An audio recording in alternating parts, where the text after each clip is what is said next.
Assalamualaikum warahmatullahi wabarakatuh. Alhamdulillah, alhamdulillahirabbil alamin.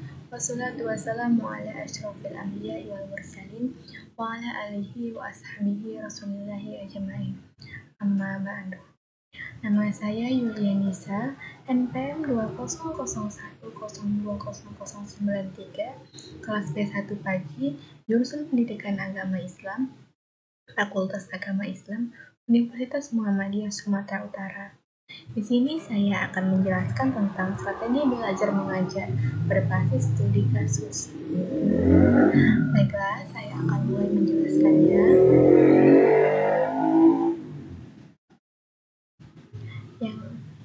Yang akan saya mulai dengan pengertian kasus dan studi kasus. Kasus adalah cerita yang mengandung pesan-pesan yang tersamarkan dan akan dipecahkan baik dalam individu maupun kelompok. Sedangkan studi kasus adalah suatu strategi yang digunakan dalam penyajian suatu pelajaran dengan memanfaatkan kasus yang ditemui sebagai bahan pembelajaran. Kemudian kasus tersebut dibahas bersama-sama untuk mendapatkan penyelesaian atau jalan keluar. Ada dua studi kasus, yaitu studi kasus lengkap atau terbuka dan studi kasus tidak lengkap atau tertutup. Studi kasus yang lengkap menggambarkan sepenuhnya situasi dan solusi-solusi atau tindakan yang bisa direkomendasikan dalam kehidupan nyata. Sedangkan studi kasus tidak lengkap menggambarkan peristiwa yang nyata sampai pada batasan-batasan tertentu, tetapi tidak termasuk tindakan nyata dari peristiwa yang terjadi. Misalnya, dalam suatu kasus tentang pembakaran hutan, studi kasus lengkap mungkin menggambarkan kebakaran hutan, dampaknya pada lingkungan, dan tindakan atau upaya-upaya yang direkomendasikan untuk penanggulangannya.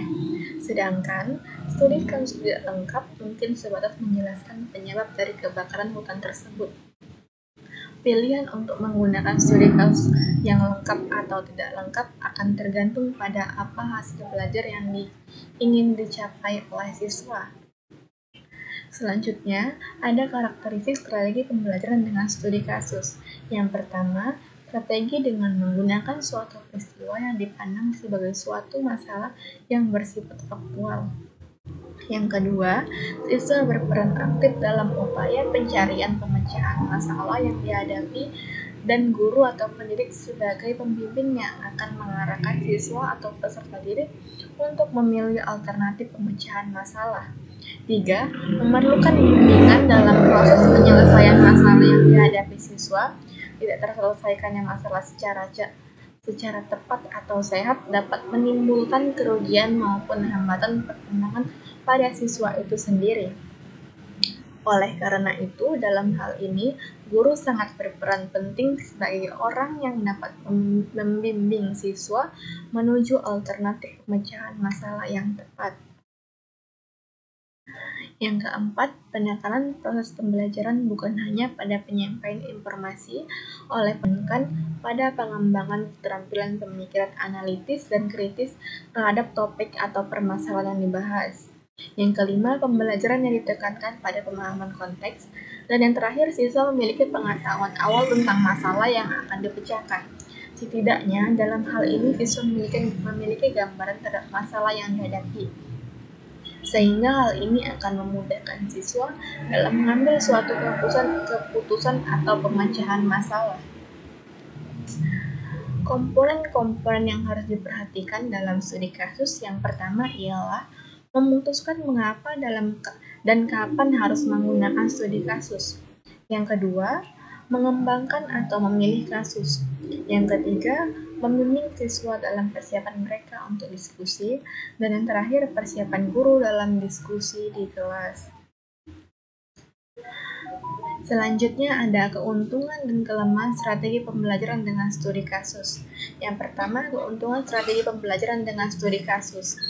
A. Siswa dapat mengetahui melalui pengamatan yang sempurna tentang gambaran yang nyata dan benar-benar terjadi dalam hidupnya, sehingga mereka dapat mempelajari dengan penuh perhatian dan lebih terperinci persoalannya. B. Dengan mengamati, memikirkan, dan bertindak dalam mengatasi situasi tertentu, mereka lebih meyakini apa yang diamati dan menemukan banyak cara untuk pengamatan dan pencarian jalan keluar itu. C. Siswa mendapat pengetahuan dasar dan penyebab-penyebab yang melandasi kasus tersebut. D. Siswa menjadi lebih aktif dan termotivasi untuk berpikir lebih kritis. Dan yang terakhir, membantu siswa dalam mengembangkan intelektual dan keterampilan berkomunikasi secara lisan ataupun tertulis. Yang kedua, kelemahan strategi pembelajaran dengan studi kasus. A. Guru memerlukan banyak waktu untuk mempersiapkan bahan kasus yang ditemui dan petunjuk cara pemecahannya yang diperlukan siswa. B. Siswa kadang-kadang menjadi frustasi karena, seperti dalam situasi nyata, informasi dalam kasus mungkin kadang kurang lengkap. C. Diskusi kasus dalam kelas dapat menakutkan bagi beberapa siswa. Baik, itu saja yang bisa saya sampaikan. Kurang lebihnya saya mohon maaf. Saya akhiri dengan wabillahi taufiq wal hidayah. Wassalamualaikum warahmatullahi wabarakatuh.